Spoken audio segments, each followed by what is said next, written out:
You think you want to trade places with me. You see the number, $5 million. You see my house, 12 bedrooms. You see the cars I don't drive anymore, the watch I can barely read, the life you think you want. Let me show you the exchange rate. $5 million. Sounds like freedom, right? Let me do the math for you. I have maybe 400 days left if I'm lucky. Probably less. My doctor doesn't say it, but I can see it in his eyes every visit. So 5 million divided by 400 days, that's $12,500 per day. $12,500 a day. I'd pay you that right now, just to be able to put on my own socks without groaning. I can't buy a working spine. Can't buy knees that don't scream every time I stand up. Can't buy back the ability to taste food the way you can. Everything tastes like wet cardboard now. Can't buy an erection. Can't buy the energy to walk to my own mailbox without needing to sit down. Can't buy someone to love me who isn't paid to be here. You want this? You want to sit in a $10,000 leather chair that feels like concrete against a spine that's basically just gravel and regret? This chair, custom made, Italian leather. It smells expensive, smells like the inside of a new Mercedes. But when you sit in it with a 95-year-old body, it just hurts. Everything hurts. The grandfather clock in the corner ticks every second, loud. You hear it? No, you can't. But I do. I hear every single tick. Every tick is one less second, one less heartbeat, one less chance I'll never get. The room is always 68 degrees, climate-controlled, perfect, dead air, sterile, like a museum, like a morgue. Nothing lives here, not even me. I'm just the exhibit. You know what $5 million gets you when you're my age? A really expensive place to die alone. Let me walk you through my kingdom. Come on, follow me. My feet don't work like yours. Every step is a negotiation with gravity. 12 bedrooms in this house. 12. You know how many have been slept in this year? 1. Mine. The guest rooms. Nobody comes. My son lives in Portland. Calls on Christmas. Sometimes. The grandkids. I have 3. I've met them a combined total of maybe 40 times. They don't know me. I'm just the old man with money, the weird obligation they fulfill once a year. This hallway, Italian marble, cost $80,000 just for this hallway. When you walk on it at 3 in the morning, which I do because sleep doesn't come anymore, your footsteps echo. The echo is the only voice in this house most days. 9 guest rooms that smell like expensive furniture polish and abandonment. Each one decorated, each one perfect, each one waiting for people who will never come. This one was supposed to be for my grandson, baseball themed. I had an interior decorator spend $14,000 on it. He's 18 now, never spent a single night here. Not one. The kitchen. Sub-Zero fridge. Wolf range. The kind you see in magazines. The table seats 14 people. I had it custom made from a tree that was 200 years old. Cost $37,000.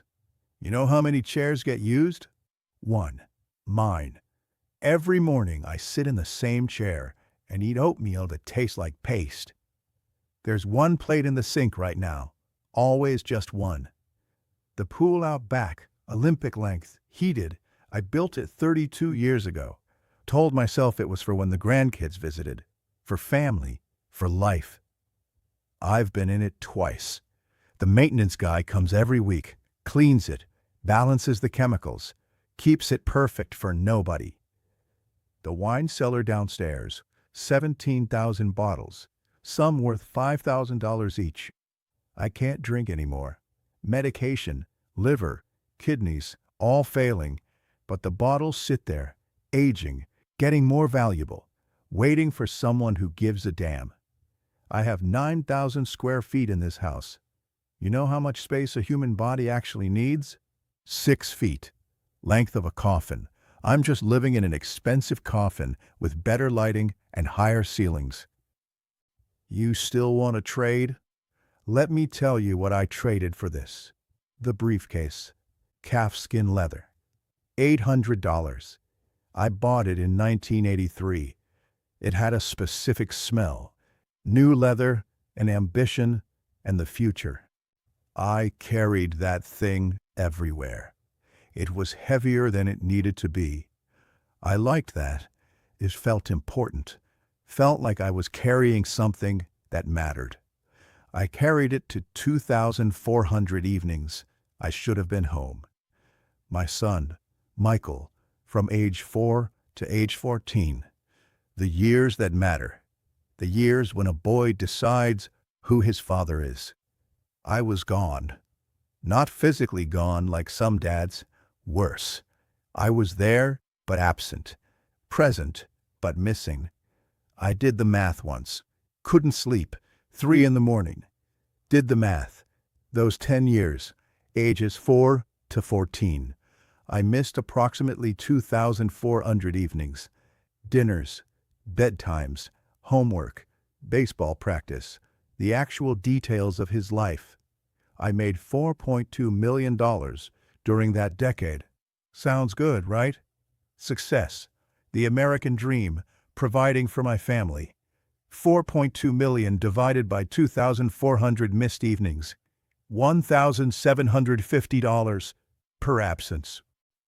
I bought my entire fortune with my son's childhood. Every dollar has his face on it. Every Benjamin Franklin should have my son's 8-year-old eyes looking back at me. And I didn't even get a receipt. There was a Tuesday, May 12th, 1987. I remember it because it was the day I wasn't there. Michael had the lead role in the school play, The Wizard of Oz. He was the Scarecrow. My wife called me at the office, reminded me. I said I'd be there. I meant it when I said it. Then Johnson called, the Houston deal. $340,000 contract. Needed to fly to Dallas. Needed to be in the room. Needed to close it. I took the flight. I remember that hotel room better than I remember my son's face on that stage, because I wasn't there to see his face. But I saw that hotel room. Doubletree, room 412. Beige curtains. The kind of beige that isn't a color, just an absence of color. The air conditioner rattled. There was a stain on the ceiling that looked like Texas. I could hear the ice machine humming down the hall. Lonely sound. I ordered room service, eggs and toast. The eggs came cold, rubbery. I ate them anyway, because I was hungry, and there was a negotiation in 4 hours, and I needed energy. I closed the deal, $340,000. Signed the contract, shook hands, felt like a winner. Called home at 11 p.m. My wife's voice, flat. He was wonderful, she said. You should have seen him. He asked where you were. I told him you had to work. He said, okay. He's asleep now. He said, okay. That okay cost me everything, because that's when he stopped asking. That's when he learned. Learned that work comes first. Learned that money matters more than moments. Learned that his father would always choose the deal over the play, the contract over the costume, the briefcase over the boy. I made $340,000 that day. I lost my son. Not all at once. It's never all at once. It's slow. It's 1,000 small abandonments that add up to a chasm you can't cross. By the time he was 16, we were strangers. By the time he was 25, we were polite. By the time he was 30, we were Christmas cards and obligatory calls. Now he's 52, lives in Portland, has 3 kids I barely know, a wife I've met 4 times, a life I'm not part of. I'm rich, he's happy, we both lost. Let me tell you about a Tuesday. Not that Tuesday. A different one. May 19th, 1987. 1 week after the play I missed. This Tuesday, I was home. Rare. I had the flu. Couldn't go to the office. My wife made me stay in bed, but I felt okay enough to be downstairs by afternoon. It was overcast, 67 degrees. I remember because I sat on the back porch for 20 minutes, just watching nothing. Michael came home from school, dropped his backpack by the door like always. My wife yelled at him to pick it up like always.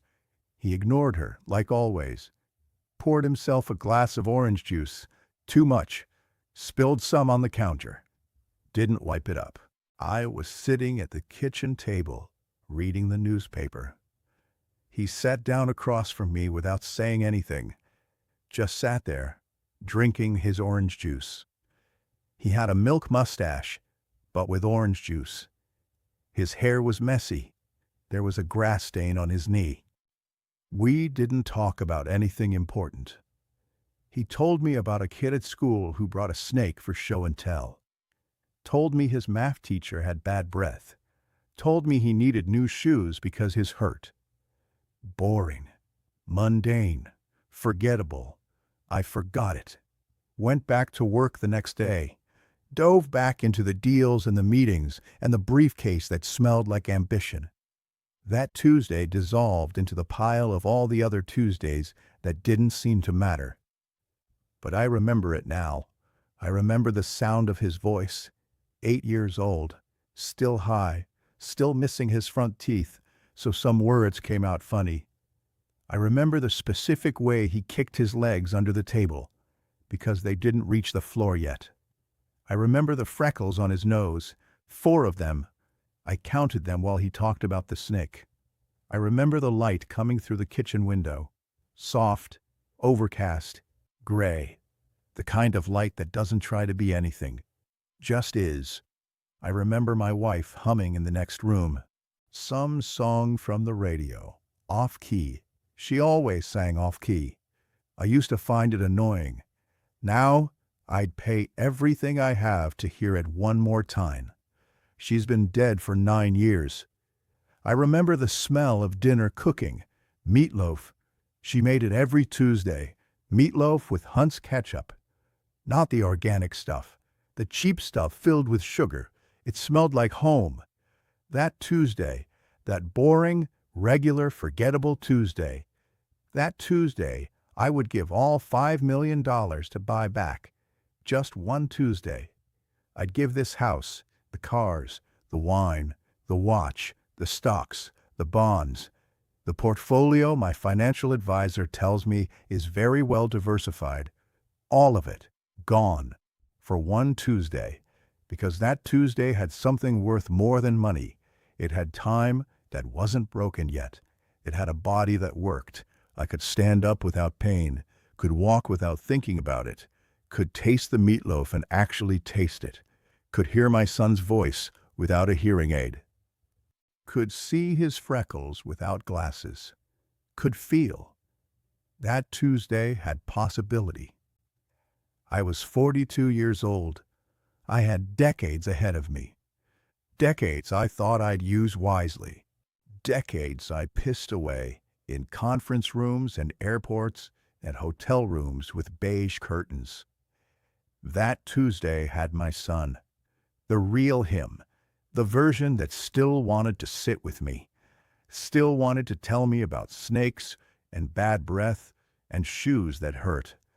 The version that still believed I was someone worth talking to. That Tuesday had my wife alive. You can't buy that. There's no market for it. No exchange rate. No way to trade this pile of money for one more Tuesday when everyone I loved was still here and my body still worked. And I still had time to make different choices. I'd give it all for one more meatloaf dinner, one more off-key song, one more glass of spilled orange juice, one more nothing Tuesday that meant everything. You're sitting there right now. Maybe you're 28, maybe you're 35, maybe you're 42 like I was. And you're tired. I know. You work too much. You're building something, chasing something. For the future. For security. You're lying. It's for you. For your ego. For the scorecard in your head that says you matter because you make money, because you close deals, because you're successful. I know because I told myself the same lie for 40 years. And now I'm sitting here with the scoreboard all lit up. Winner, 5 million points, high score, king of the hill. And the hill is empty. And the trophy is worthless. And the prize is this chair that hurts, and this house that echoes, and this body that's failing, and this pile of money that can't buy a single thing I actually want. You think you're behind. You look at guys like me, the success stories, the self-made men, the ones who built empires. You think you're losing because you haven't made it yet. Let me tell you the truth. You're ahead. You have something I can never get back. Time in a body that works with people who are still alive.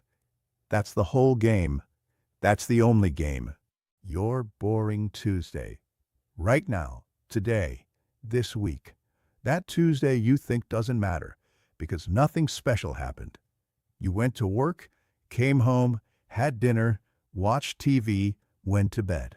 That Tuesday is worth more than everything in my bank account because you can feel it. You can taste your food. You can hear your kid's voice without straining. You can pick them up without your back screaming. You can make love to your wife without pills and problems and performance anxiety. You can still choose different. I can't. My choices are done. My Tuesdays are over. I'm just counting down the exits now, waiting for the body to finish what time started. But you still have Tuesdays ahead of you. Hundreds of them. Maybe thousands if you're lucky. Please, I'm begging you, don't do what I did. Don't trade them. Don't sell your Tuesday for a bigger number in a bank account. Don't miss the play for the deal. Don't choose the conference room over the kitchen table. Don't carry the briefcase instead of your kid. Because I'm here to tell you how it ends. It ends alone. It ends with money that can't buy the only things you want. It ends with a house full of empty rooms and a head full of ghosts. It ends with you sitting in an expensive chair that hurts, looking at a life you won, wondering why it feels like you lost. The American dream. I caught it. I wrestled it to the ground. I made it mine, and it destroyed me. Not quickly. Slowly, one missed dinner at a time, one broken promise at a time, one Tuesday I didn't notice at a time, until I woke up at 95 and realized I'd spent my entire life climbing a ladder that was leaning against the wrong wall. I'm at the top now. The view is terrible. You're still at the bottom.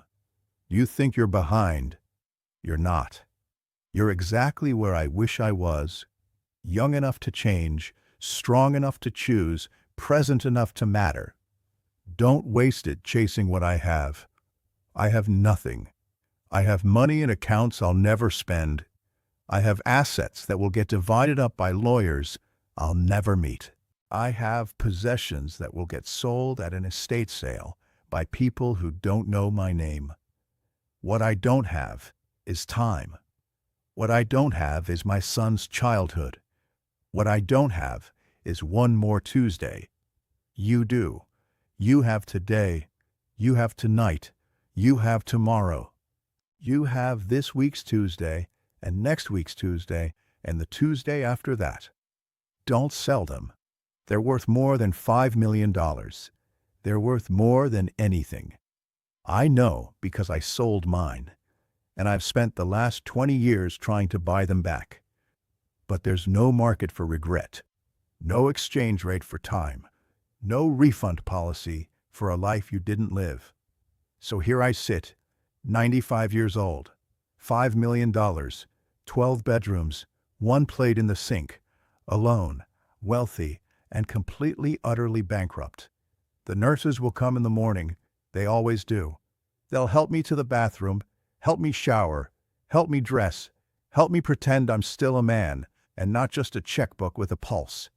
They're kind, professional, they do their job well. But when they look at me, I can see the pity.